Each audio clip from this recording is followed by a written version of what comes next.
Manusia, ia makhluk unik yang selalu dihadapkan pada pilihan.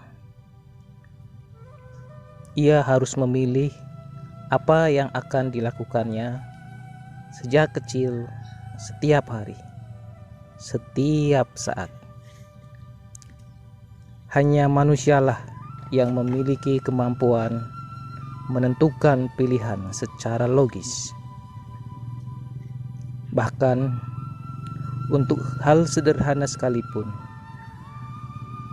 manusia selalu dihadapkan kepada pilihan. Ia akan memilih menu makanan. Ia akan memilih barang apa yang akan ia belanjakan. Manusia, Anda dihadapkan pada pilihan-pilihan. Lalu, apakah perangkat dalam diri manusia yang dapat digunakan untuk memilih secara logis? Apakah peran otak? Apakah perasaan? Ataukah insting? Atau revelasi? Kita akan mengulas perangkat-perangkat yang digunakan oleh manusia dalam membuat pilihan, dalam membuat keputusan. Yang pertama, otak. Cara kerja otak telah dikaji dalam ilmu pengetahuan modern dan menjadi bidang studi terpisah.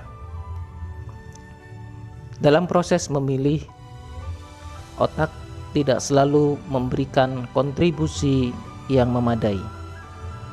Apakah ketika Anda bangun tidur, Anda akan memilih kaki kiri dulu atau kaki kanan dulu yang turun dari tempat tidur? Ataukah Anda akan memilih mata kiri dulu atau mata kanan dulu yang membuka?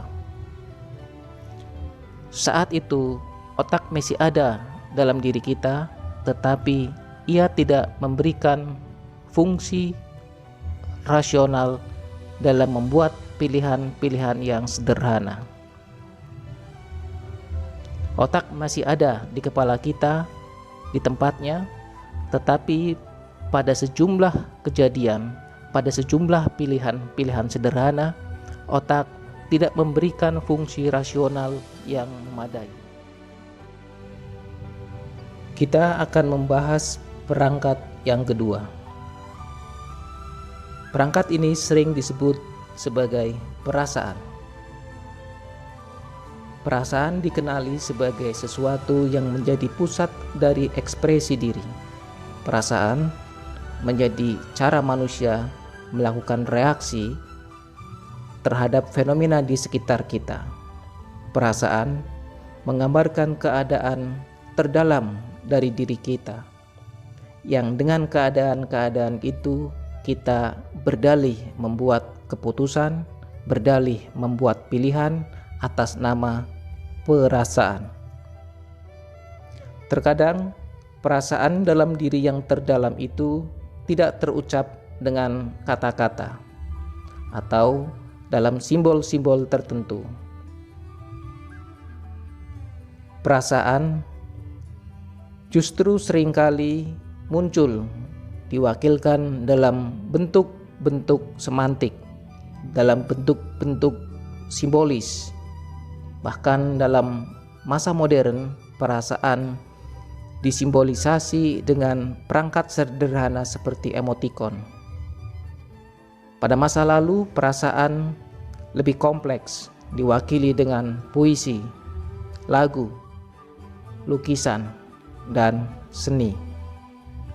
Tetapi ketika seseorang membuat pilihan atas dasar perasaan, ia tidak bisa mempertahankan suatu argumentasi mengapa perasaan dalam dirinya membuat pilihan-pilihan tersebut. Perangkat yang keempat, insting. Apakah dengan insting menjadikan kita bisa memilih? Seringkali para motivator mengatakan bahwa Anda harus percaya dengan insting Anda. Tetapi apakah benar seperti itu? Apakah pilihan hanya didasarkan pada naluri insting semata? Sesederhana itukah dalam membuat keputusan? Bayangkan bagaimana dengan memilih menu makanan yang tertera harga dan simbol-simbol lainnya, seperti cabai, gambar bola yang pedas. Apakah itu cukup dipandu oleh insting? Apakah simbol-simbol tersebut juga tidak mempengaruhi pilihan-pilihan Anda? Insting memang dapat memandu pilihan, tetapi ia bukanlah pilihan yang logis. Bagi sebagian makhluk hidup, seperti hewan, insting memang akan memberikan daya tahan luar biasa dalam proses bertahan hidup. Insting bagi manusia tidak mampu menjawab persoalan-persoalan yang rumit. Bayangkan Anda ada di keramaian kota dan Anda harus memilih jalan. Apakah Anda akan pulang, meneruskan perjalanan, meneruskan kegiatan, memilih ke rumah teman, atau Anda melakukan hal-hal yang lain? Insting tidak bisa memandu Anda dalam membuat keputusan dan memilih dari hal-hal yang kompleks. Insting tidak mampu menjawab persoalan rumit. Kehadiran insting, meskipun sangat penting, fungsinya untuk bertahan hidup. Insting terlalu sederhana untuk membuat keputusan. Perangkat berikutnya adalah revelasi. Pada sebagian masyarakat, nama revelasi dikenal pula dengan istilah wahyu, ilham. Wahyu menunjuk pada masyarakat religius, sedangkan ilham menunjuk pada masyarakat tradisional dan pada masyarakat yang berbasis pada kebudayaan.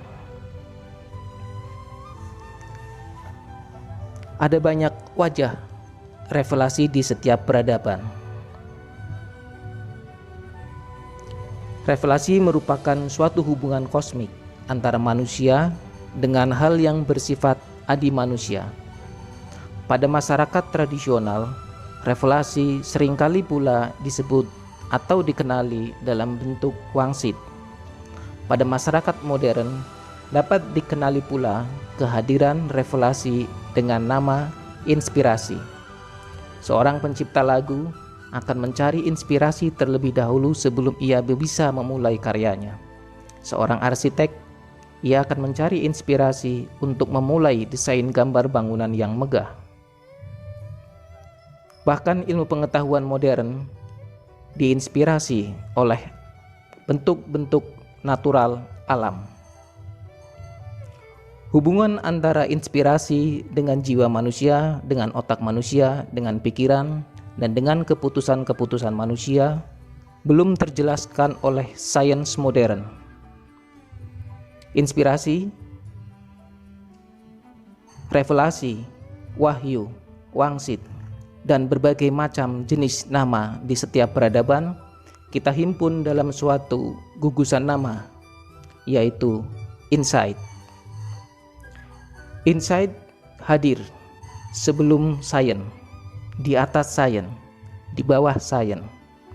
Insight hadir sebagai pemandu pembuat keputusan, tetapi ia sendiri bukan sarana satu-satunya yang membuat keputusan.